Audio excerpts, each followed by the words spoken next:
नाजरीन आदाब, प्रोग्राम कानून और इंसाफ की बात लेकर आपकी खिदमत में हाजिर हैं, जिसमें हमारा ताउन करती हैं J&K लीगल सर्विस अथॉरिटी। नाजरीन, हर बार की तरह एक नए मेहमान और एक नए मौजू के साथ आए हैं। आज जो हमने अपने प्रोग्राम में मौजू चुना है वो हम बात करेंगे चाइल्ड के बारे में, राइट्स ऑफ चाइल्ड, और हम देखेंगे कि क्या क्या तहफ़्फ़ुज़ात हमारे कानून ने दिए हैं इन बच्चों को, और जो ऑलरेडी लॉज एग्जिस्ट कर रहे थे उनमें क्या क्या तरमीमें लाई गई हैं वक्तन फ़वक्तन। नाजरीन, जो आज का हमारा मौजू है वो है चाइल्ड राइट एंड प्रोटेक्शन और है safeguarding the future generation, यानी जो हमारी आने वाले पीढ़ी है उनको कैसे हम सेफ गार्ड देंगे, और जो तरमीमें आई हैं क्या मज़ीद इसमें और कुछ आगे बेहतरी लाने की ज़रूरत है। तो इसी मौजू पे आज जो हमारे मेहमान हैं जो हमारे साथ गुफ्तगू करेंगे इस मौजू पे, वो है मुदस्सिर फारूक साहब, सेक्रेटरी डालसा पुलवामा। जय साहब, आपका खैर मकदम है हमारे प्रोग्राम में। जैसे कि जय साहब, हमने मौजू आज का बोला कि हम बात करेंगे चाइल्ड्स राइट के बारे में, राइट्स और प्रोटेक्शन के बारे में। सबसे पहले हम जानेंगे कि क्या होता है ये चाइल्ड। देखिए, सबसे पहले मैं शुक्रगुजार हूँ काबिल-इज़्ज़त अदालत आलिया जम्मू कश्मीर और लद्दाख का, और अपने डिस्ट्रिक्ट लीगल सर्विस अथॉरिटी का और डीडी कश्मीर का, कि आपने मुझे मौका दिया कि मैं बच्चों के हकूक़ के बारे में रोशनी डाल सकूँ। उसके बाद आपने कहा कि चाइल्ड क्या होता है। जी सर। जनरल टर्म्स में अगर बताया जाए, चाइल्ड या बच्चा जो वो हर एक शख्स है जिसकी उम्र 18 साल से कम है। जी। फिर डिफरेंट एक्ट्स में इसको अलग अलग डिफाइन किया गया है। जैसे जुवेनाइल जस्टिस एक्ट में बताया गया है कि 18 साल से नीचे जो है उनको नाबालिग बताया जाएगा, यानी कि जो आप बोल रहे हैं बच्चे बताएंगे। जी। इस तरह अगर हम बताएं कि जो चाइल्ड मैरिज एक्ट है उसमें बताया गया है कि मेल 21 साल तक और फीमेल 18 साल तक। इसी तरह जो इंटरनेशनली भी 18 साल से, हम जनरली बताएं 18 साल से जो नीचे हैं उनको हम बच्चों की कैटेगरी में रखेंगे। जी। पॉक्सो एक्ट में भी यही है कि जो 18 साल से नीचे है उनको हम नाबालिग या बच्चे कहते हैं।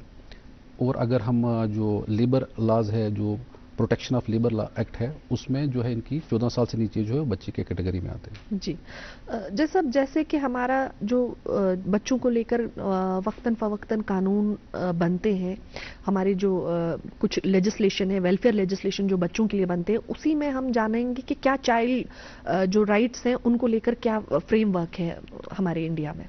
देखिए, जो लेजिस्लेटिव फ्रेमवर्क होता है वो होता है कोई भी जो रूल्स और रेगुलेशंस होते हैं जो बनाए जाते हैं लोगों को, ऑर्गेनाइजेशन को और गवर्नमेंट को ऑपरेट करने के लिए। जी।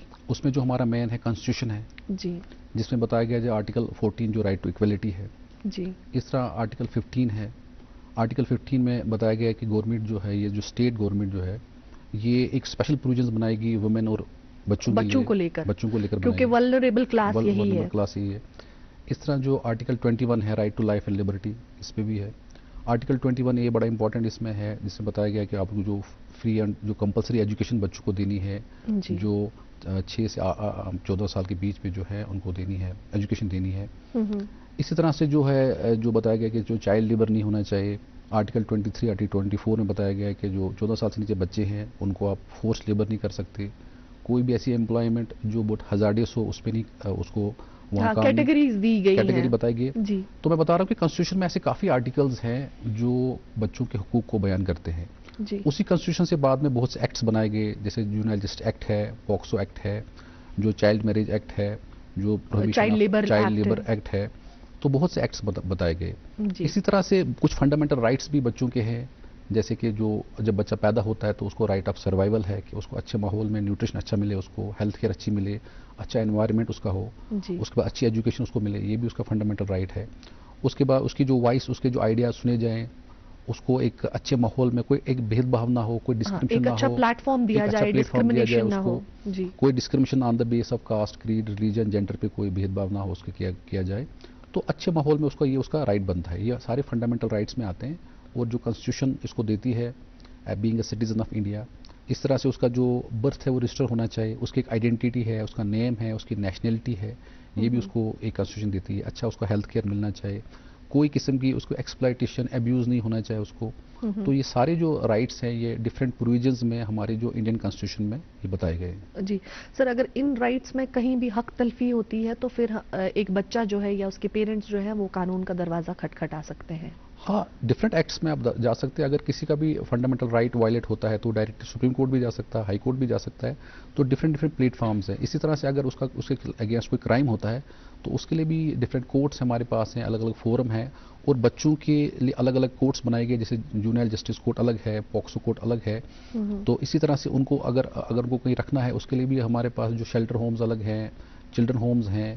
तो काफ़ी इंतजाम किया गया है इसमें, जो बच्चों के लिए देखा जाए कि अगर वो वल्नरेबल है तो उसको मद्देनजर रखते हुए जो चाइल्ड फ्रेंडली मैकेनिज्म बनाया गया है। जी जैसे कि हम जानते हैं कि जुवेनाइल जस्टिस एक्ट जो है हमारा, उससे इस एक्ट के आने से पहले जो ट्रायल होती थी, बच्चों की भी ट्रायल एक ही कोर्ट में होती थी, जहां हमारे बड़े क्रिमिनल्स को लाया जाता था या जहां ट्रायल्स होती थी तो बच्चों को भी वहां किया जाता था पेश। तो हम जानेंगे कि क्या है ये जुवेनाइल जस्टिस बोर्ड जो है, कैसे इस एक्ट को अमली जामा पहनाया गया और क्या क्या क्रिएशंस इस एक्ट के तहत हुई। देखिए, जो जुवेनाइल जस्टिस एक्ट है ये खुसूसन जो डील करता है बच्चों के साथ, जी, ये 16 जनवरी 2015 में फोर्स में आया। इसमें जैसे कि अगर नॉर्मल केस में कोई होगा उसको हम एक्यूज्ड बोलेंगे, लेकिन इसमें जो बच्चा होगा, इसमें भी जो बच्चों की कैटेगरी है वो है जो 18 साल से नीचे है, जी, वो बच्चे की कैटेगरी उसको कहेंगे child in conflict with law. इसी तरह से जो विक्टिम है उसको हम इसमें कहेंगे child in need of care and protection.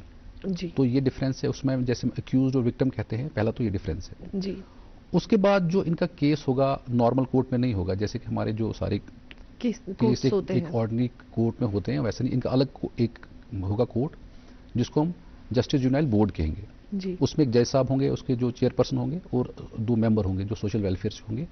तो वहाँ पे इनको डील किया जाएगा और काफ़ी जो चाइल्ड फ्रेंडली एक मैकेनिज्म में वहाँ उनको डील किया जाएगा, चाइल्ड फ्रेंडली एनवायरनमेंट दिया जाएगा वहाँ पे होगा। तो वहाँ पे उसमें उनको बेल का प्रोविजन भी है, उनको कहीं बंद नहीं रखना है। अगर इन केस कोई हीनियस क्राइम होता है तो उस केस में भी उनको जो है जुवेनाइल होम्स में या चिल्ड्रन होम्स में उनको वहाँ रखा जाएगा। जी, और वहाँ पे उनके पेरेंट्स भी साथ होंगे और एक मैकेनिज्म ऐसा होगा जिसमें उनको अच्छा फील हो, उनको ऐसा ना लगे कि वो कहीं जेल में है। और इसमें ये भी है कि उनको हम पुलिस लॉकअप या जेल नहीं भेज सकते। फॉर एग्जांपल, अगर किसी बच्चे से कोई क्राइम हो जाता है तो पुलिस उसकी इन्वेस्टिगेशन करती है। तो जैसे कि नॉर्मल केस में हम देखते हैं कि पहला रिमांड उनको लेना होता है, तो उनको कोर्ट में नहीं जाना है, उनको जुवेनाइल जस्टिस बोर्ड के पास जाना है। जी, तो इसी तरह से जो विक्टिम वाला होता है उसके लिए भी एक चाइल्ड वेलफेयर कमेटी होती है जिसका एक चेयरपर्सन और 4 मेंबर्स होते हैं। वो देखते हैं कि विक्टिम के साथ उसको कॉम्पनसेशन देने की जरूरत है, कोई उसको रिहेबिलिटेशन की जरूरत है, कोई उसको हेल्थ केयर की जरूरत है। तो एक प्रॉपर मैकेनिज्म, एक सेपरेट मैकेनिज्म होता है जो कोर्ट सिर्फ बच्चों के लिए है, ताकि वो मिंगल ना हो, जो एक अच्छे हार्डकोर क्रिमिनल्स होते हैं उनके साथ वो मिंगल ना हो। या जो हमारे पास नॉर्मल कोर्ट्स होते हैं वो सेपरेट जगह पे कोर्ट होता है जहाँ सिर्फ बच्चों के केस डील किए जाते हैं। और कोशिश की जाती है जो कि मेंबर होते हैं ये बड़ा उनको एक फ्रेंडली एनवायरनमेंट में रखते हैं। और इसका मकसद ये रहता है कि रिहेबिलिटेशन, इसमें पनिशमेंट का मकसद नहीं रहता, इसमें रहता है रिहेबिलिटेशन, ताकि इसको देखा जाए कि इसको किन सर्कमस्टेंसेस में इसने क्राइम किया, क्या वजूहत रही और कैसे इसका सुधार किया जा सके। तो यही जस्टिस जुवेनाइल एक्ट का जो सारा ये मैकेनिज्म ये है कि एक सेपरेट मैकेनिज्म है, अलग से एक कोर्ट, अलग से बोर्ड है और वहाँ अलग से ये चलेगा। और इसमें पनिशमेंट भी ज़्यादा नहीं रहेगी, इसमें 3 साल तक पनिशमेंट रहेगी। और रिसेंटली अमेंडमेंट से ये आ गया कि अगर किसी की एज 16 से 18 के बीच में होगी तो उसको बोर्ड डिसाइड करता है कि क्या इसको हम एज एन एडल्ट ट्रायल करें। तो वो बोर्ड उस टाइम देखता है कि फिर वो ट्रायल कोर्ट में भेज सकता है कि अगर एज ए 16 से 18 के बीच में देखेगा कि इसकी मेंटल कैपेसिटी कैसी है तो उस पर वो उस कोर्ट में भेज सकता है वो। जी, जैसे कि आपने कहा कि हमारे काफ़ी सारे इसमें प्रोटेक्शन होम्स भी तैनात किए गए हैं, तो क्या हमारे J&K में भी प्रोटेक्शन होम्स जो है बनाए गए हैं और क्या वहाँ बाज़ाब्ता एक चेक एंड बैलेंस होता है? ओबियसली देखो, जैसे कि अब हर डिस्ट्रिक्ट में जुवेनाइल जस्टिस बोर्ड है जी, जो रिसेंटली अभी तकरीबन हर डिस्ट्रिक्ट में वहाँ एक जुवेनाइल जस्टिस बोर्ड है जहाँ के जो हमारे जज साहब बैठे हैं वहाँ पे, और वहाँ पे मेम्बरान उसमें हैं जो सोशल वेलफेयर डिपार्टमेंट्स को दिखता है। इस तरह जैसे हार्वन में यहाँ पे एक होम है, जुवेनाइल होम है, जम्मू में भी होम है। तो डिफरेंट डिस्ट्रिक्ट्स में, हर डिस्ट्रिक्ट में अभी जुवेनाइल होम नहीं है, बट क्योंकि इतना क्राइम उतना नहीं है तो अभी हार्वन में है और 1-2 और प्लेसेस पे है। तो कोशिश की जा रही है कि इन बच्चों के साथ मतलब इनको सेपरेट रखा जाए और वहाँ एक उनका फ्रेंडली एटमॉस्फेयर होता है, वहाँ पे उनको ऐसा फील नहीं होता कि वो कोई कैद है। और कैद भी उसी सूरत पे किया जाता है जब उसने कोई बहुत हीनियस क्राइम किया होगा। अगर नॉर्मल कोई थेफ्ट है या बैगिंग या कोई ऐसा नॉर्मल क्राइम किया जाता है तो उसमें बोर्ड का ये रहता है कि इसको बेल दी जाए, उसको घर पे भेजा जाए ताकि वो अपने पेरेंट्स की उनकी कस्टडी में रहे वहाँ पे, और जब भी कोर्ट को जरूरत होगी तो वो उनको बुला लेंगे। अगर कोई किसी से कोई हार्ड क्राइम हो जाता है, जैसे कोई कभी मर्डर भी हो जाता है या कोई अनलॉफुल एक्टिविटीज़ में होता है या और कोई हीनियस क्राइम होता है, तो उन सूरतों में भी बच्चों को जो 18 साल से नीचे बच्चे हैं उनको जुवेनाइल होम्स में भेजा जाता है ताकि वहाँ प्रॉपर सर्विलेंस है, प्रॉपर मैकेनिज्म है वहाँ पे, और उनको वहाँ रिहेबिलिटेशन की तरफ दिया जाता है, वहाँ काउंसलिंग की जाती है, अच्छी सुपरविजन होती है, वहाँ पे काफ़ी उस्ताद सा आते हैं, उनको समझाते हैं कि आपसे क्यों गलती होगी, क्या है, क्योंकि ये इसका मंशा ये रहती है कि इसका फ्यूचर सिक्योर हो सके। क्योंकि उस टाइम जो एज होती है, हो सकता है उससे कोई गलती हो गई, कोई प्रॉपर केयर नहीं होता है, कभी किसके पेरेंट्स नहीं होते हैं या वो ऐसे एटमॉस्फेयर में होता है, ब्रोकन फैमिलीज होती हैं, तो कभी कभी वो गलतियां हो जाती हैं। तो कोशिश इसमें ये रहती है कि उसको सुधार किया जाए। अनलाइक अगर हम उसको सेंट्रल जेल भेजें जहाँ पे हार्डकोर क्रिमिनल्स हैं, तो वहाँ पे उनके साथ मिंगल होकर वो एक हो सकता है आगे एक बड़ा क्रिमिनल बन जाए। तो इसमें यही कोशिश रहती है कि इसको ऐसे माहौल में रखा जाए जहाँ पे इसको सुधार हो, इसका रिहेबिलिटेशन हो। जी, जैसे अब हम आते हैं हमारे दूसरे एक्ट पे, जैसे कि अब है हमारा protection of children from sexual offences यानी पॉक्सो एक्ट के बारे में। तो हम जानेंगे कि क्या है ये पॉक्सो एक्ट और इसमें कैसे स्पेशल क्रिएशंस की गई हैं हमारे कोर्ट रूम्स की, या इस एक्ट के तहत कैसे एक विक्टिम जिसके साथ कोई ऑफेंस होता है उसको कैसे डील किया जाता है। देखिए, जैसे जुवेनाइल जस्टिस एक्ट है उसी तरह से पॉक्सो भी एक डिफरेंट एक्ट है जो बच्चों से डील करता है। इसमें बताया गया कि बच्चे कौन है, जो भी 18 साल से नीचे वो बच्चों की कैटेगरी में आएगा जी। और इस एक्ट को जो है ये जेंडर न्यूट्रल बनाया गया है। इसमें बच्चा जो दोनों हो सकता है, मेल भी और फीमेल भी। मतलब फॉर एग्जांपल अगर किसी के साथ सेक्सुअल असॉल्ट होता है, वो चाहे मेल हो या फीमेल हो, दोनों इस जिम्मे में आएंगे, इस एक्ट में आएंगे। इस तरह जो ऑफेंडर होगा वो भी दोनों हो सकते हैं, मेल फीमेल दोनों हो सकते हैं। तो ये जो एक्ट है जेंडर न्यूट्रल है जी। उसके बाद इसमें स्पेशल कोर्ट्स होंगी जी। जो भी केस होगा, फॉर एग्जांपल जो 18 साल से नीचे है, इसमें 3 किस्म के केसेस हो सकते हैं। जैसे कोई अगर किसी के साथ सेक्सुअल असॉल्ट होगा या उसके साथ सेक्सुअल हैरासमेंट होगी या पोर्नोग्राफी होगी, ये एक ब्रॉड कैटेगरीज है। फिर की सब कैटेगरीज भी काफ़ी हैं इसमें। ये 3 कैटेगरीज के ब्रॉड ऑफेंसेस में आते हैं पॉक्सो एक्ट में। अगर किसी के साथ कोई विक्टिम बनता है इसमें, तो उसका जो केस जो है एक स्पेशल कोर्ट में चलेगा जिसको पॉक्सो कोर्ट कहेंगे। तो वहाँ पे ट्रायल में भी काफ़ी एक तो ट्रायल इन कैमरा होगा, यानी कि वो जैसे एक आम प्रोसीडिंग आपने कोर्ट में देखा होगा, आम केस लगते हैं, इनका अलग से केस इजलास बैठता है इसमें अलग से प्रोसीडिंग होंगी जो इसको हम इन कैमरा बोलते हैं, जो प्राइवेट में होंगी जी। और जब भी कोई स्टेटमेंट रिकॉर्ड करना होगा तो उसमें जो विक्टिम होगा उसके पेरेंट्स साथ होंगे। अगर पेरेंट्स नहीं, कोई गार्डियन साथ होगा, अगर वो भी नहीं है तो कोई ऐसा इंसान जिस पर वो ट्रस्ट कर सकता है। और जब भी जैसे अगर पुलिस भी स्टेटमेंट रिकॉर्ड करेगी तो वो यूनिफॉर्म में नहीं करेगी, मतलब उसको एक चाइल्ड फ्रेंडली मैकेनिज्म में होना चाहिए जी, ताकि वो अच्छी तरह से उसके साथ वो डील किया जाए जी। उसके बाद एक स्पीडी मैनर में उसका निपटारा हो जाएगा, जो भी इसमें जो टाइम लिमिट है वो जल्दी जल्दी उसमें हो जाएगा। और इसमें मेन बात ये होती है कि जैसे जनरल जो क्राइम करता है वो प्रोसिक्यूशन पे ओनस होता है उसको प्रूव करने के लिए। इसमें एक्यूज्ड को गुल्टी माना जाता है, पहले ही उसको बोलता है कि आप इनोसेंस अपनी प्रूव करो, तो फिर ये एविडेंस लिया जाता है। तो एक बड़ा एक स्पेशल एक्ट है और अच्छा एक्ट है इसमें। और इसमें सबसे बड़ी बात है कि नॉन रिपोर्टिंग, जैसे फॉर एग्जांपल बहुत नॉन रिपोर्टिंग होती है, जैसे चाइल्ड होते हैं जिसमें खासकर जो छोटे बच्चे होते हैं जो 5-6 साल से, उनके साथ अगर कोई छेड़छाड़ करे, कोई ज्यादती करता है या इस्तेसाल करता है तो वो रिपोर्टिंग नहीं होती है। तो इस एक्ट की वसातत से आपकी जो रिपोर्टिंग जो है वो भी क्राइम, अगर आप रिपोर्ट नहीं करते हो तो वो क्राइम है। तो हर एक को ये चाहिए कि वो रिपोर्ट करे। चाहे वो फैमिली में भी हम देखते हैं कि एक्सप्लॉयटेशन होती है, इम्तियाज़ किया जाता है बच्चों के साथ, या डोमेस्टिक हेल्प होता है, या चाइल्ड के साथ काफ़ी कुछ किया जाता है। कोई जैसे हम देखते हैं पब्लिक प्लेसेस पे, जो पब्लिक ट्रांसपोर्ट में, हर जगह बहुत ज़्यादा हैरासमेंट होता है। तो अगर कोई भी ये जानता है उसको रिपोर्टिंग ज़रूरी है। तो ये एक्ट में ये भी बताया गया है कि रिपोर्टिंग करनी ज़रूरी है जी। तो एक बड़ा एक स्पेशल एक्ट है और इसमें काफ़ी चीज़ें बताई गई हैं जो बच्चों के वेलफेयर के लिए बहुत अच्छा है।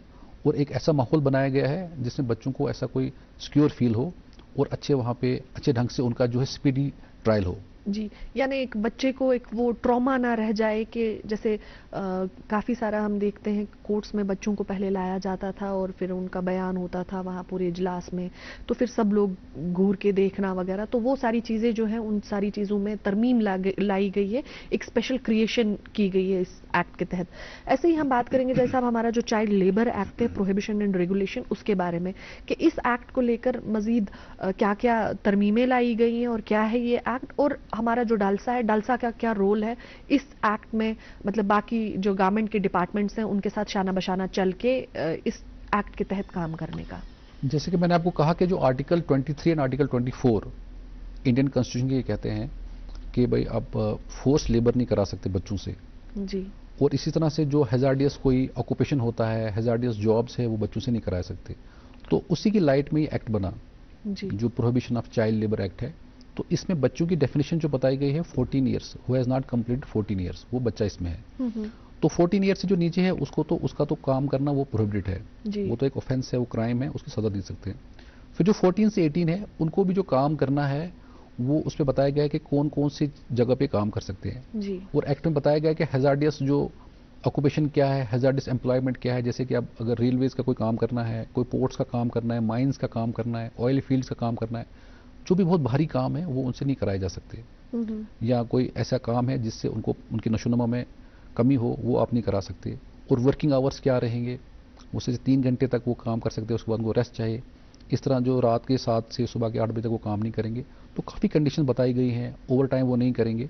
अगर बच्चों को काम करना है तो किस तरीके से वो एक्ट बताता है। जी, यानी कुछ बच्चों को, जैसे कि कुछ बच्चों के यहाँ बड़े नहीं होते हैं, किसी का फादर नहीं होता है, तो वही एक बड़ा भाई हो, वो कमाने का जरिया होता है फैमिली के लिए, यानी उन पे भी कोई रोक नहीं है कि वो काम नहीं कर सकते। अगर काम कर भी सकते हैं, इस एक्ट में उस चीज़ का भी ख्याल रखा गया है।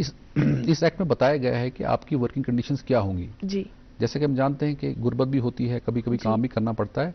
पहले तो ये मान लिया जाए कि 14 ईयर से जो नीचे उसको तो काम, वो तो प्रोहिबिटेड है। जी। उसके बाद 14 to 18 जो काम कर सकते हैं अंडर दिस एक्ट, उसमें कंडीशंस मैंने जैसे बताया, कंडीशंस क्या रहेंगी उसी हिसाब से वो काम करेंगे। कोई ऐसा हैजार्डियस काम ना हो, कोई ऐसा मुश्किल काम ना उनको दिया जाए, ऐसा काम हो जिससे वो कंफर्टेबल फील हो और ताकि उनकी नशोनुमा में कोई प्रॉब्लम ना हो। जैसे हमारे डिस्ट्रिक्ट लीगल सर्विस अथॉरिटीज का क्या रोल है ऐसे डिपार्टमेंट्स के साथ टाई अप करके प्रोग्राम करने का, अवेयरनेस करने का, क्योंकि हम देखते हैं अगर ऐसी चीज़ें हैं फिर भी हम देखते हैं कि काफ़ी सारी जगहों पे जो है चाइल्ड लेबर होता है।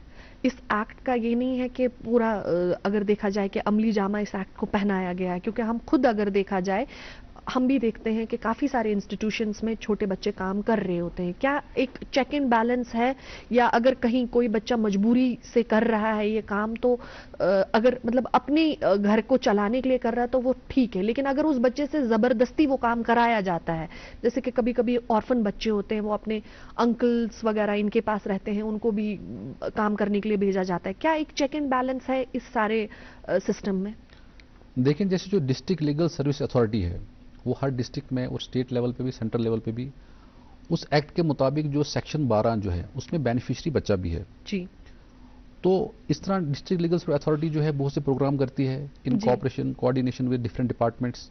अब अगर लेबर डिपार्टमेंट के साथ भी हम करते हैं और कई बार हम सुपरविजन करने जाते हैं, इंस्पेक्शन करने जाते हैं, देखते हैं कहीं पे अगर कुछ ऐसा होता है तो रिपोर्ट करते हैं उसकी, देखते हैं कि वो जो गाइडलाइंस एक्ट में वो फॉलो की गई नहीं है कि नहीं की गई है जी। तो अकॉर्डिंगली जो उनके खिलाफ एक्शन लिया जाता है, जो भी इसमें कल्प्रिट्स होते हैं उनको एक्शन लिया जाता है।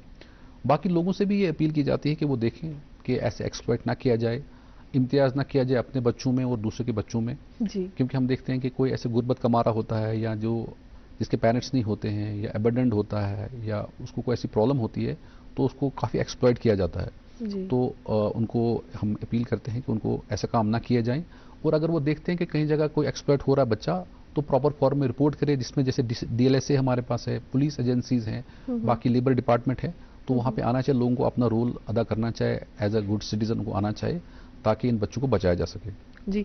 यानी हमारे डालसा कि सेक्रेटरीज इस चीज़ पे अगर कोई भी कंप्लेंट आती है तो बाज़ाब्ता इस पे काम किया जा सकता है। हाँ, जब हमारे पास कोई कंप्लेंट आती है या हम सुमोटो भी एक्शन लेते हैं, हम देखते हैं कि अगर यहाँ पे कोई प्रॉब्लम ऐसी हुई है जो हमारे विसिनिटी में हुआ होता है या हमारे पास कोई रिपोर्टिंग आती है तो हम प्रॉपर फॉर्म में जाकर उसको वहाँ से पहले तो कोशिश करते हैं कि उसको रिहेबिलिटेशन सेंटर में भेजा जाए, या अगर उसको पहले कोशिश करते हैं, एक प्रिलिमिनरी इन्वेस्टिगेशन होती है कि ये किन हालातों में काम कर रहा है, इसका एज क्या है, कोई इसको फोर्सफुली कोई लेबर तो नहीं हो रहा है, कोई इसके हैजार्डियस कोई एम्प्लॉयमेंट तो नहीं करा रहे। तो वो एक सारी प्रिलिमिनरी इन्वेस्टिगेशन करने के बाद फिर डिसाइड किया जाता है कि जो बच्चे के वेलफेयर के लिए क्या है।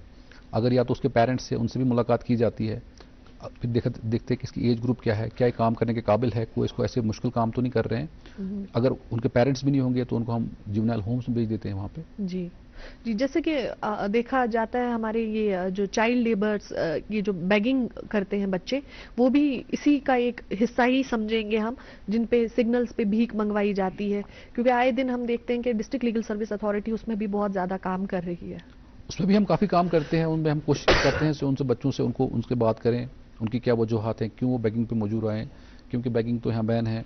तो उसके अलावा जो उनको हम कोशिश करते हैं कि कहीं रिहैबिलिटेशन सेंटर में भेजा जाए उनको, जैसे कि जुवेनाइल होम्स में भेजा जाए। काफ़ी यहाँ पे सेंटर्स गवर्नमेंट की तरफ से हैं, उनको वहाँ भेजा जाता है और उनसे बात की जाती है और उनको पढ़ाई का भी कुछ इंतजाम किए जाते हैं वहाँ पे।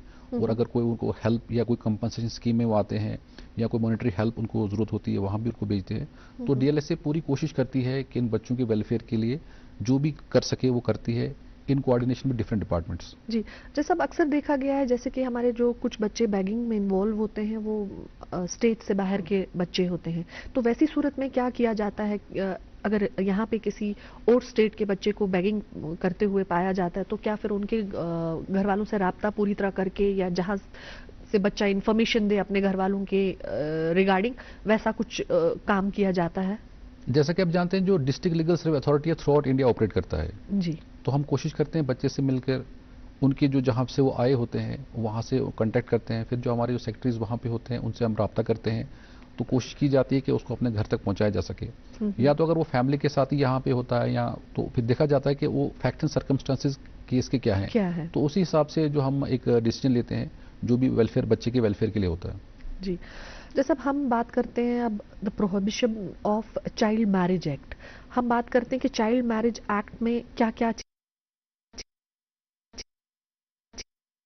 बच्चों की डेफिनेशन अलग है।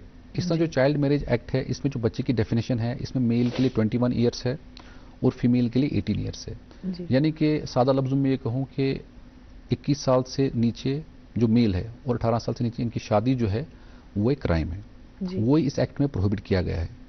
अगर कोई ऐसी शादी करता है तो वाइडेबल है। जब वो मेजर हो जाएगा वो एक केस कोर्ट में करेगा, वो बोलेगा कि मैं उस टाइम माइनर था, मुझे शादी की गई, तो कोर्ट जो डिसाइड करेगा कि जो शादी जो है ये वाइडेबल है। उस तरह से जो उसमें अगर इन द मीन टाइम उसको एक मेंटेनेंस भी दिया जाएगा टिल रीमैरिज के लिए, और जो उसमें बच्चे होंगे वो लेजिटिमेट होंगे। तो और इसमें पनिशमेंट भी है, अगर कोई ऐसा कुछ करता है उसमें एक स्ट्रिजेंट पनिशमेंट्स हैं। तो ये एक्ट ये बताता है कि जो भी चाइल्ड हैं, जो मैंने कहा कि अगर फीमेल 18 साल से नीचे है और मेल जो 21 साल से नीचे है, अगर इनकी शादी की जाती है तो जो भी हैं उसमें चाहे कोई पेरेंट्स हों, गार्डियंस हों, तो वो उसमें जिम्मेदार हैं, उनके खिलाफ कानूनी कार्रवाई की जा सकती है। और वो वही बच्चा कर सकता है जब वो मेजॉरिटी अटेन करेगा। जी जी जी, जैसा क्या कुछ कमीशंस बनाए गए हैं हमारे चाइल्ड प्रोटेक्शन राइट्स को लेकर? जी जी, इसमें कमीशन भी बनाए गए हैं, जैसे कि national commission for protection of child है जो सेंट्रल लेवल पे है। इस तरह state commission for protection of child है जो देखता है कि भाई इनके वेलफेयर के लिए हमें क्या क्या एक्टिविटीज़ करनी है। इस तरह इनको स्पेशल कोर्ट्स भी बनाते हैं, चिल्ड्रन कोर्ट्स बनाए जाते हैं। इनके मेंबर्स होते हैं काफ़ी, जो नेशनल लेवल पे भी मेंबर्स होते हैं, स्टेट लेवल पे मेंबर्स होते हैं, जो देखते हैं कि कहाँ वायलेशन हो रही है, कहीं कोई एक्सप्लॉइटेशन तो नहीं हो रही है, कोई इम्तियाज़ तो नहीं किया जा रहा on the base of caste, creed, colour बच्चे के साथ। तो वो पूरा एक मैकेनिज्म बना होता है, उसमें मेंबर काफ़ी मेंबर होते हैं, उनका पूरा टेन्योर होता है, क्वालिफिकेशन होती है उसमें, स्टेट लेवल पे भी सेंट्रल लेवल पे भी, जिनका ये रोल रहता है कि कहीं देखें पूरा वो थ्रू आउट कंट्री या स्टेट में कहीं किसी के साथ एक्सप्लॉइटेशन तो नहीं हो रहा है, कोई अब्यूज़ तो नहीं हो रहा है, कोई एक्सप्लॉइटेशन तो नहीं बच्चों के साथ हो रही है। तो इसके रिगार्डिंग काफ़ी मीटिंग्स भी उनकी होती है मेंबरान की, और जहाँ वो देखते हैं कि कुछ कहीं प्रॉब्लम हो रही है बच्चों के साथ, तो उसका अजाला करने के लिए काफ़ी उनके पास टीम भी होती है। इसमें जो डीएलएसए भी इनके साथ शाना बशाना होता है, तो ये काफ़ी एक कोऑर्डिनेशन से काम करते हैं। जी, जैसे कि आपने बताया कि डिफरेंट एजेंसीज भी इसमें काम करती हैं, क्या हमारा जो डालसा है, डालसा का पूरा बाज़ाब्ता उनके साथ कोऑर्डिनेशन रहता है? और अगर कहीं कोई बच्चा ऐसे पाया जाता है कि जिस बच्चे को वाकई में ज़रूरत है किसी चीज़ की, क्या उनके लिए हमारा डालसा कहीं कोई मतलब कोई स्कीम्स या कोई उनको वैसे किसी तौर पे किया जाता है कॉम्पनसेट? देखिए, बच्चों की स्कीम भी डलसा के अंडर बच्चों की स्कीम भी है यहाँ पे, और डलसा का जो एम्बिट बहुत ज़्यादा है, इसमें डिफरेंट डिपार्टमेंट, सारे डिपार्टमेंट्स आते हैं, और जो इसकी जो बेनिफिशरीज़ हैं इसकी भी बहुत वैरायटी है, जिसमें शेड्यूल कास्ट, शेड्यूल ट्राइब्स हैं, वुमेन हैं, बच्चे हैं, जो भी कस्टडी में कोई इंसान होता है, या जो जिसको इकोनॉमी की इनकम जिसकी कम होती है, तो काफ़ी कैटेगरीज ऑफ लोग इसमें आते हैं। तो इस तरह जब बच्चों का हम केस होता है या हमारे पास कोई रिपोर्टिंग होती है, या जो इस कमीशन के कोई बंदे हमारे पास आते हैं कि इनके साथ आपकी हेल्प चाहिए, या हम कोई देखते हैं कि भाई हम ग्राउंड लेवल पे किसी बच्चे के साथ कोई ज्यादती हो रही है तो कमीशन इसका हेल्प कर सकता है, तो हम उस कमीशन के रुजू करते हैं वहाँ पे, और उसके साथ जो कोशिश की जाती है कि बच्चे के वेलफेयर के लिए कुछ इकदाम उठाए जा सके, ताकि उसको हम उसके पेरेंट्स के हवाले करें, या अगर पेरेंट्स उसके पास नहीं है तो उसको हम कहीं जूनियल होम में या चिल्ड्रन होम में भेजें, ताकि वो एक आम बच्चे की तरह उसकी तरबियत की जा सके। उसकी अगर पढ़ाई का मसला है तो पढ़ाई हो सके उसमें। जैसे कि मैंने कहा कि यहाँ पे जो फ्री एजुकेशन है, जो 4 to 16 ईयर्स के बच्चे के बीच में फ्री एजुकेशन है, फर्स्ट से लेकर 8 तक जो एलिमेंट्री एजुकेशन है वो फ्री है एज पर दिस एक्ट।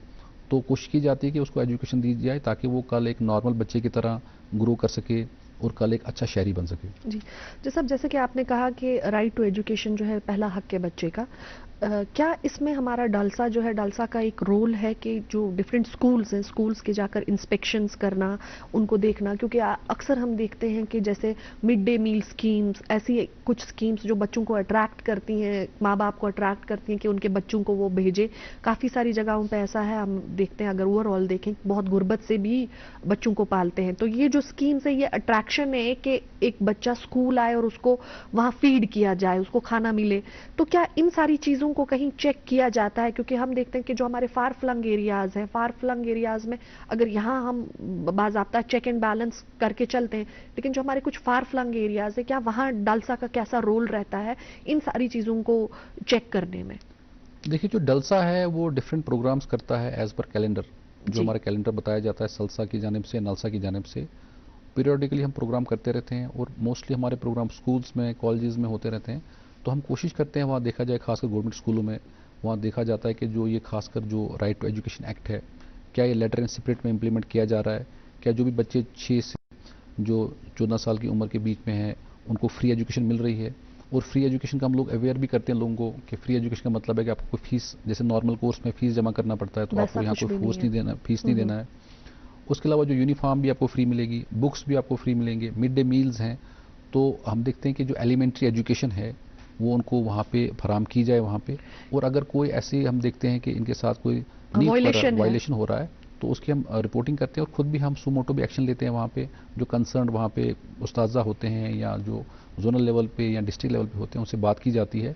और अगर हमारे पास भी कोई शिकायत करता है कि हमें यहाँ पे स्कूल ने एडमिशन नहीं दिया, तो उसमें भी हम उसमें कार्रवाई करते हैं। उसके अलावा जैसे इस एक्ट के मुताबिक, जो राइट टू एजुकेशन एक्ट के मुताबिक 25% जो है गवर्नमेंट जो प्राइवेट स्कूल्स हैं उनको भी रिजर्वेशन रखनी है, तो वो भी देखा जाता है। अब ये डिपेंड करता है कि एक तो रिपोर्टिंग, कहीं से हमें कोई शिकायत आए, या अगर हम खुद देखते हैं कहीं तो सुमोटो भी एक्शन लेते हैं। तो हम यही मतलब अपील करते हैं लोगों से कि जहां भी कहीं ऐसा कोई वायलेशन हो तो आगे आए और वो रिपोर्ट करें। क्योंकि कई टाइम देखते हैं कि पेरेंट्स खुद भी जब अगर काफ़ी बैकवर्ड एरिया से होते हैं तो वो बोलते हैं हमें पढ़ाना नहीं है। तो उस केस में मतलब ऐसी रिपोर्टिंग या तो कोई नेबरहुड में करे या ऐसा कुछ आए, क्योंकि आपके पास जब कोई शिकायत आएगी तभी आप उसका अजाला कर सकते हो। जैसा एक मैसेज जो आप हमारे नाजरीन को देना चाहें हमारे प्रोग्राम के हवाले से। देखिए, सबसे पहले तो मैं आज क्योंकि बच्चों के हुकूक पर ही मैं कह रहा था, तो मेरा ये मैसेज रहेगा सबसे खासकर एज ए पेरेंट्स से कि आप कोई भी इम्तियाज़ ना करें बच्चों में, चाहे वो गर्ल चाइल्ड हो या बॉय चाइल्ड हो, उनमें इम्तियाज़ ना करें। उनकी अच्छी सी तरबियत करें ताकि वो अच्छे शहरी बने। और अगर कहीं पे भी आपको लगता है कि दूसरे को कोई बच्चा है जिसके साथ कोई इम्तियाज़ हो रहा है, कोई उसका एक्सप्लॉयटेशन हो रहा है, कोई अब्यूज़ हो रहा है, तो उसके प्रॉपर फॉर्म में रिपोर्ट करें ताकि उसके साथ इंसाफ हो जाए। ऐसा ना हो कि आप अपने बच्चों के साथ अच्छी तरह रहें और जो बाकी हम देख रहे हैं कि हमारे नियर बाय में कोई चाइल्ड लेबर हो रहा है, कोई चाइल्ड मैरिज हो रहा है, उसके लिए आप चुप बैठें। तो आपको आगे आना चाहिए, तभी हम कह सकते हैं कि जो हमारा देश का मुस्तकबिल अच्छा बन सकता है। जज साहब, आपका हमारे प्रोग्राम में आने के लिए बहुत बहुत शुक्रिया। नाज़रीन, आपने देखा कि जय साहब ने कितनी खूबसूरती से ये सारे जो एक्ट्स हैं ये बयान किए हमारे बच्चों के हकूकों को लेकर। हम उम्मीद करते हैं कि अगर कहीं भी किसी भी जगह हक तलफी हो रही हो हमारे बच्चों के साथ, तो प्लीज़ आप आगे आए, बढ़ चढ़ कर इसमें हिस्सा लें और अच्छे शहरी होने का सबूत दें और ये चीज़ें जो है रिपोर्ट करें। नाज़रीन, ऐसे ही कुछ और मौज़ूआत के साथ आपकी खिदमत में और पेश होंगे। तब तक के लिए अल्लाह हाफ़िज़।